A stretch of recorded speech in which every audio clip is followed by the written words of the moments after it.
My Life with Charles Manson, Chapter the 8th, Part 2. Charlie? Who the hell is Charlie? Chapter 8. I found myself anticipating the trip to Mendocino, a chance to get out on the open road, away from L.A., away from Charlie and the ranch. But we needed a vehicle. On the 1st of September, 1968, we bought one.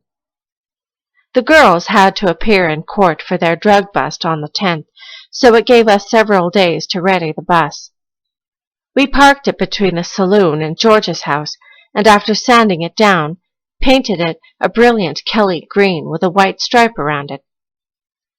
While Tex and TJ tuned the engine, the girls spliced together chunks of thick red carpet to cover the floors. They also made velvet curtains and a black satin headliner embroidered with sequins. We took out all the seats and converted the interior into 2 rooms partitioned by a piece of blue velvet.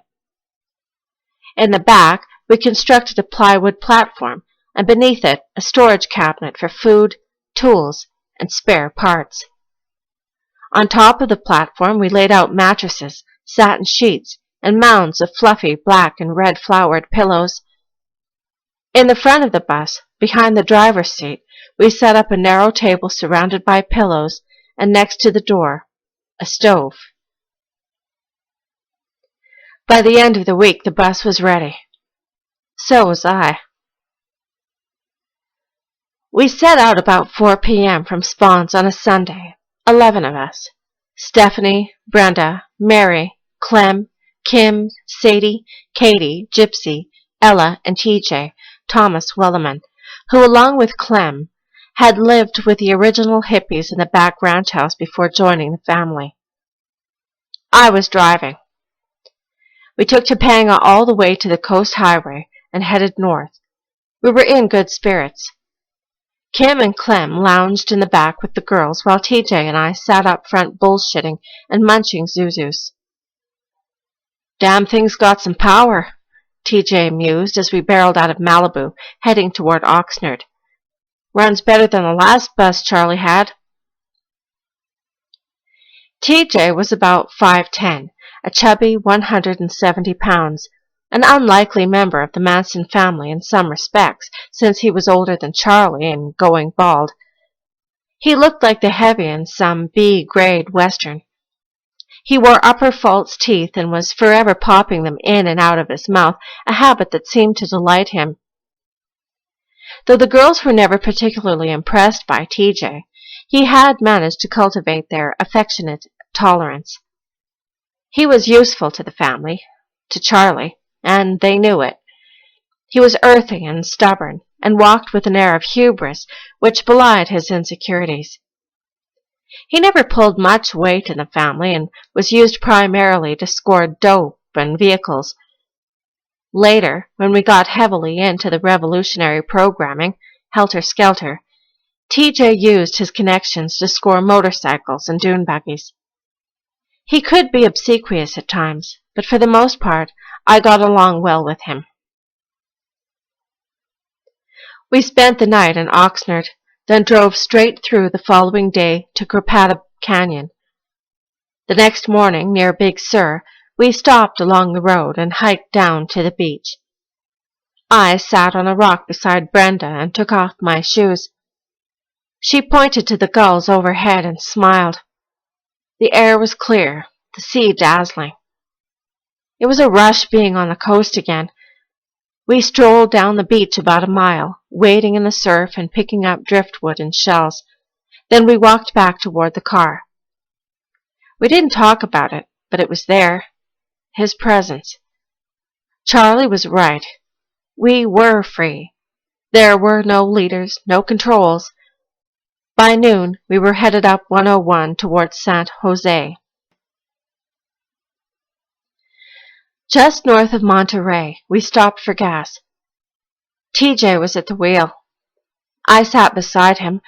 Directly and behind us, Mary and Sadie discussed the effects of motherhood on the body. Mary was showing Sadie the marks on her breasts, telling her to use lots of oil on the skin. Pooh Bear and Zizos had been left at spawns. Charlie insisted that children born to the family be the responsibility of all the women, so that strong dependency between mother and child be avoided. T-Day shouted to the attendant to check the oil. Sadie was the first to spot Bobby Beausoleil's Dodge camper pull in and stop. "Hey, it's Bobby!" "Where the hell has he been?" T.J. muttered, glancing at me. "Hi, Cupid!" Gypsy hailed him out the window. Bobby got out of the camper and trotted over to the bus. "Hey, Gypsy, what's happening?" He flashed a smile. I rolled down my window. "Hi, Paul." We hadn't seen him since the second week at Spawn's, the day he brought Gypsy to the family. Bobby wore bell-bottoms and a long-sleeved white shirt under a buckskin vest. He was always spiffy in his hip Hollywood style and was known as Cupid by many of his Topanga Canyon cronies. At 5'11", he was slender and rather loose-jointed, with large, droopy blue eyes and soft, rounded features, handsome in a boyish, almost angelic way. I liked Bobby, but always felt he was too superficial and arrogant to make it in the family on a permanent basis. He had gotten behind Charlie's scene on occasion, but could never stick it out. He was too frenetic, too greedy, always giving orders and trying to usurp power he never really had. Yet he always came back. Before long, a pattern developed. Each time he returned, he gave Charlie something as a means of buying his way back. A car, a truck, a girl. Then, in the summer of 1969, when he came for the last time, his welcome was worn out. He told Charlie he'd do anything for the family. That's when Charlie told him, "Then you know what to do with Gary Hinman." Hinman had been an acquaintance of Charlie's, a musician who had apparently owed Charlie money and had refused to pay it back. 2 weeks later, Gary Hinman was dead. The day we met Bobby in Monterey, he was on his way to L.A. with his wife Gail and a girl he'd met in Berkeley named Leslie. When I suggested we rendezvous at a campsite down the road and smoke a joint, he agreed. We gassed the bus, bought 3 quarts of oil, then drove south 1 mile to the campsite overlooking the sea. It was spectacular, lush with cypress trees and wild poppies. Bobby pulled his truck in beside the bus and joined us inside. We smoked some grass and jammed a little, then cooked up a pot of baked beans and made a salad. It was the first time I'd seen Leslie Van Houten. Leslie was 19, soft-spoken, and initially shy. When I attempted to engage her in conversation during dinner, she answered my questions with little elaboration. I did learn that several months before, she had left her home in Monrovia, California, to travel north and had wound up in Berkeley, where she met Bobby and Gail. When they asked her to join them, she agreed. I sat beside her on a cliff, drinking coffee. Her movements were fluid. An abundance of dark brown, shoulder-length hair, hazel eyes, and rosy, dimpled cheeks gave her a country girl air. Yet there was a softness, a reservation about her that seemed classically feminine and refined, even coquettish. I was attracted to her at once, and after talking to Bobby, it was agreed that he and I exchange sleeping quarters. That night I made love with both Gail and Leslie in the camper, while Bobby got it on with friends in the bus. After Gail went to sleep, I talked to Leslie for hours. She described her youth in Southern California, growing up in a middle-class suburban neighborhood. She'd been a good student and a cheerleader. Her folks, it seemed, though divorced, were pillars of respectability. Leslie's dissatisfaction, her wanderlust, grew out of a deeper need for love and a sense of purpose, something I thought I'd found in the family. I told her about Charlie and suggested she come to Spawn's and meet him. She said she would. I later regretted ever having made that suggestion. The next morning, they left for L.A., and we continued north toward Mendocino. The good weather held out, plenty of sun and fresh air, and not much traffic. TJ drove while I sat in the back with the others. Clem dozed beside TJ in the front seat. Stephanie, Katie, and Ella were embroidering designs into the collars and pockets of Charlie's shirts. That's when we heard the clanking of metal, and the bus jolted to a stop. "Son of a bitch," TJ groaned. "Sounds like a fucking rod." TJ got out and opened up the hood. The others piled out behind him while I searched the back of the bus for tools, only to find we'd forgotten the toolbox. We held a roadside powwow, deciding to stand beside the bus in a group looking forlorn, an old wait for someone to rescue you routine. And sure enough, within minutes, a real live hero, a middle-aged custodian, emerged from the big Grange Hall down the road and offered to drive me to a garage in San Jose. There, I borrowed tools and purchased a rod cap and bearing. We brought them back to the bus and set to work, only to discover that the crankshaft had been dented. The cap fit, but not the bearing. So we stuffed a hunk of leather into the hole, buttoned it up, and jubilantly proceeded down the road. We got as far as the outskirts of San Jose before hearing a horrendous bang as the rod gave up the ghost once and for all. From there, we sent a contingent of girls into town to hustle some assistance. "Try and find someone who knows something about these friggin' buses," TJ barked as the girls crossed the road and extended their thumbs at the first passing car. In less than an hour, Sadie, Katie, Brenda, and Ella had hitchhiked into San Jose and returned with a young hippie mechanic named Darryl, who proceeded to tear down the engine. After he dismantled much of it and had laid it out on the highway, he adjourned to the back of the bus with Sadie for a breather. Sadie must have taken it out of him because afterward he got in his truck and split. We sent the girls out again. By late afternoon, they returned in a new four-wheel drive Willis Jeep with a dapper-looking Mexican rancher named Diaz. Diaz was a gracious old man, obviously intrigued and charmed by the girls. When he offered to have us towed out to his ranch, some 20 miles east of San Jose, where we could work on the bus at our leisure, we were more than grateful. By the time we pulled off a narrow, gutted country road onto Diaz's property, it was nearly dark.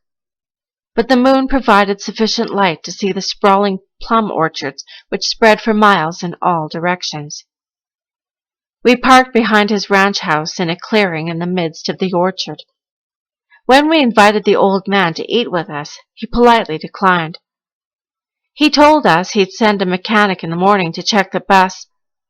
We offered to pay for the towing charge, but he shook his head. He was a genuine caballero, one of the most distinguished-looking gentlemen I've ever seen. With a full walrus-style mustache and thick steel-gray hair, he looked like an elderly, gentlemanly version of Emiliano Zapata. I found myself wishing that Juan was there to speak Spanish to him. Diaz mentioned that he had 12 men in his employ, and that if we needed anything, to ask them. For the next 2 days we worked on the engine. Diaz's mechanic, a jovial yet fiery Mexican named Gerardo, had trouble finding parts, and when he did, they were invariably the wrong ones. On the 3rd day, I called Charlie, and he said to stay with it. "Just get the motherfucker running and get on back. Make sure the girls get to court." 2 days later, Katie, Ella, Mary, Stephanie, and Sadie returned from Mendocino. The case had been dismissed. By then, the engine had been twice torn down and rebuilt. It had been a marathon of hard work, but to no avail. It wouldn't turn over, much less move. We were all getting antsy, and so were the ranch hands. We deliberately kept the girls close to the bus at night so as to avoid situations that might jeopardize our good graces with Diaz, at least until we had the bus running. The night the girls returned from town, we ate an early dinner of peanut butter sandwiches, beans, brown rice, and ice cream. Afterwards, we gathered inside the bus around a wood-burning stove. We were tired and on edge. There wasn't one of us who didn't need a bath. Sadie and Katie were describing their scene in court. Clem had just gone outside to take a leak. There was a full moon blazing in the heavens, and I opened a window to look out across the valley. I could hear the muted voices of the ranch hands coming from behind the bunkhouse. They were singing, and the smoke and sparks from their fire were visible beyond the trees. Clem clomped into the bus. "Those dudes are getting pretty cranked up." He slumped into the pillow beside Brenda, who was wiping her face with a wet Kleenex. "Drinking tequila like it's going out of style," Clem drawled. "Asked me to send a couple of girls down to keep them company. Half of them are already shithoused." "Where's old man Diaz?" "Didn't see him. Car ain't there. No one's in the house, far as I can tell." TJ lit a joint and took a hit. "Shit," he winced, inhaling as he handed me the joint. "I say we leave this pig here and hitch back to Spawn's. We'll get Tex's ass up here with some tools and fix the son of a bitch or buy a new engine. I'll give Charlie a call." I left the bus and trotted along the furrowed path between the plum trees toward the ranch house. I felt good to run, to breathe cold air. The valley was shrouded in a canopy of soft, brilliant moonlight. Diaz had left the porch light on as he said he would. As I approached the building, the singing of the ranch hands grew louder. Funky ranchero songs, slurred yet spicy with yee-hoos and high-pitched ayees. I opened the screen door and went inside. The phone sat on a table next to a huge meat freezer by the door. Charlie answered on the second ring. "It's me, Paul." "What's happening up there, brother?" "Still hassling this fucking bus. Put it together again, but no dice. I think it needs a new block, new pistons, the whole 9 yards." "Did the girls make their gig?" "Got back today, no sweat. Judge dismissed it." "Dig it. Just leave the bus and hitchhike back here." "Is it cool to leave it there?" "If it isn't, we can tow it someplace else." "Yeah, far out." "What's happening on your end?" "Things are a little uptight. George is worked up about paying his taxes, claims he's going broke. I think Shorty's been filling his head with bullshit, but it's under control. But hey, you remember that chick from Topanga named Kathy? She's here, says her grandma owns a place out in Death Valley. Say we can stay up there if we want. Might be a real trip to go out there, you know. Nice and quiet, good vibes. Get our scene together without all this crap." "Sounds okay." "Yeah, we'll see what happens. How is everyone?" "Copacetic, Charlie." "Far out. You just head on back." "Right. See ya." By the time I hung up and started back through the orchard, several cowboys were mounted and riding around a small bonfire. I could see them through the trees. I decided to take a closer look and cut back behind the ranch house, coming up beside the bunkhouse. I watched from the corner of the building. There were 8 or 9 of them, 4 on horseback, the others standing close to the fire, swilling booze out of bottles. 2 of the riders wore holstered guns. I watched for a while, then crawled along the side of the bunkhouse before sprinting across the yard and ducking into the plum groves. By the time I got back to the bus, TJ was searching frantically through the truck cabinet for a weapon. "Those dudes are getting pretty wild," I panted. "We know." Sadie sat down beside me. "They just rode up to invite us to their party." "They're packing hardware, too," Kim intoned, fastening his Bowie knife to his waist. Kim was about 5'6" and built like the proverbial brick shithouse. Born and raised in Malibu, he developed his body through years of surfing. He seemed to be enjoying the scene that night. "Let's not get carried away," I cautioned. "Bullshit," TJ growled. "We're out here in the middle of fucking nowhere. Anything could happen. No one around could hear a damn thing. I thought we had a 12-gauge stashed back here, but I found the shells, but Charlie took it out. Shit! Here they come." Clem pulled the door shut. 5 riders galloped through the trees, yipping and shouting in Spanish. We jacked up the windows and gathered in front of the bus to watch them. TJ had a tire iron in one hand. Clem was toting a ball-peen hammer. The riders raced around the bus a couple of times, then reined up outside the door. "You want to come and make a fiesta with us?" I opened the door slightly and leaned out. "Hey, man, no, not tonight, really. We just got back from town. Maybe tomorrow we can have a party." The guy I addressed looked like one of Pancho Villa's mestizo gorillas, stocky with a round, ruddy face and a luxuriant black mustache. I'd met him before while watching them crate plums, but he was too drunk to recognize me. He was called Wancho and was pretty much the head ranch hand.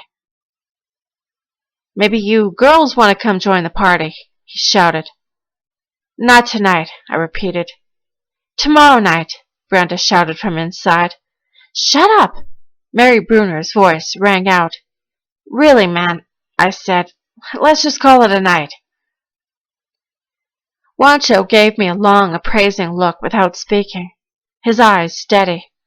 His left hand holding down the tossing head of a big chestnut mare, the other 4 riders, meanwhile, trotted around the bus trying to look in the windows.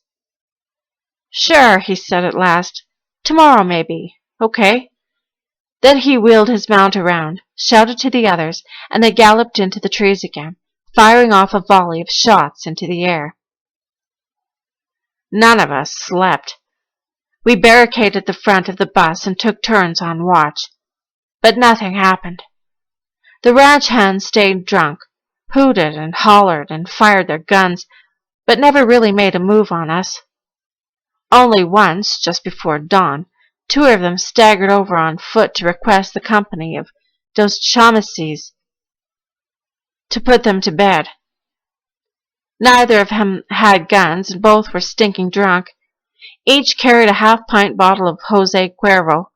They were so comical we were tempted to let them in, but we didn't.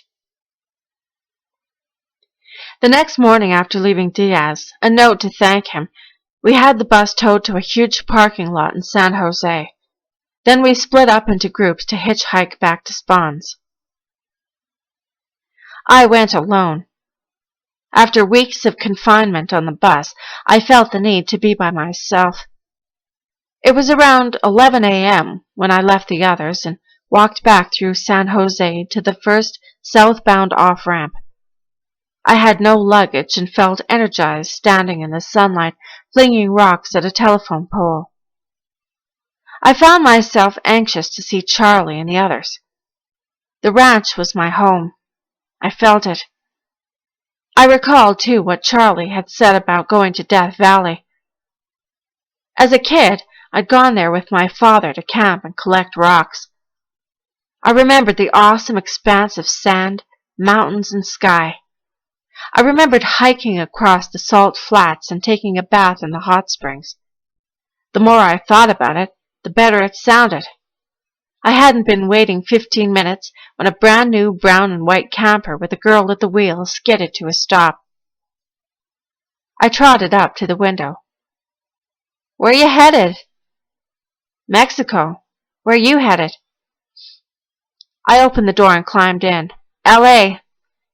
She pulled out onto the highway. "My name's Juanita," she said, still gawping traffic through her outside rearview mirror. She turned and smiled. "Juanita Wildbush." "You're kidding," I beamed. "I'm Paul Watkins." Juanita was a big, corpulent, raw-boned blonde with thick hair, thick lips, and generous, well-tanned haunches. She wore an embroidered Mexican blouse, a tight pair of white shorts, and sandals. Her teeth looked like chunks of quartz crystal when she grinned, telling me she had just returned from Mexico City, but was headed right back. "This culture sucks," she quipped. "After being down there for a year, everything up here seems dead." She said she spoke fluent Spanish and that after stopping in L.A., she'd be driving straight through to Oaxaca. "We could have used you last night." I described briefly what had transpired with the rancheros. She seemed delighted with the story, but felt that we should have gone to the party and had a good time. "It would have been a gas. Latin men are the greatest, let me tell you." She went on to recount, quite graphically, several romantic episodes that she had enjoyed south of the border. "Those guys don't just bawl, they get down." So imbued was she with anything that smacked of Latin culture, I felt it futile to do anything but nod in agreement. "Whereabouts you going in L.A.?" she said at last. "I live in the Santa Susana Hills at a place called Spawn's Ranch." "Never heard of it." We chatted amiably while her tape deck boomed out the Beatles and Three Dog Night. The inside of the van was completely customized with a full leather tuck and roll, a canopied bed, a propane stove, refrigerator, and a yellow life raft, which sat perched on top of the mattress alongside some scuba diving gear. I got the distinct impression Juanita wasn't hurting for money, and that she was horny. I told her a little about the family and Charlie, and that our lifestyle was pretty much divorced from the rat race. When she mentioned that she had recently come into a small inheritance, I suggested, circuitously, that she might stop by the ranch and meet Charlie. She said she'd like that. When we pulled up and parked in front of the ranch house that night, Charlie was sitting outside on the porch, whittling on a piece of wood. "Made good time, Paul," he said. "Only one back so far. Who's your friend?" Charlie stood as we approached the porch. "This is Juanita, Charlie. Juanita Wildbush." "No shit, that's your name? Jesus, that's real poetic." He laughed. "Come on in." We followed Charlie into the house. While I poured a cold glass of water, he proceeded to introduce Juanita to Snake, Squeaky, Sandy, Weesh, and the new girl, Catherine Gillies, who were seated around the fire. Juan Flynn was lounging around the couch playing with Pooh Bear. Brooks was in the shower, singing. Juanita and Juan exchanged amenities in Spanish, and Juanita seemed pleased at this. Later, Charlie took her aside to smoke a doob while I parked her van down by the corral. I didn't hurry so as to give him plenty of time to lay out his rap. I told him Juanita had money and that she might be willing to part with some of it. At the time, I wasn't averse to hustling money for the family. It was like a game. I could think of no better cause than our own communal existence. And, like everyone else in the family in those days, I wanted to please Charlie. By the time I got back, Charlie had the full scoop. Juanita's inheritance was no mere pittance, some $15,000 to be exact. What she needed most, he said, was to have her Wildbush sucked, good and proper. "She's partial to you, man," he beamed. "So just take her back to her van and ring her bell." I hadn't figured on that. Generally, Charlie was first with any new girl. Had Juanita been physically attractive, he would have been. The fact is, I'd been thinking about Snake all the way home, but I didn't have much choice. Juanita and I spent a long and active night in the van, and some of the next morning. She was eager, she said, to move in with the family. That afternoon, she made arrangements to give us some of her money. A week later, George Spawn's $4,000 tax bill was paid in full.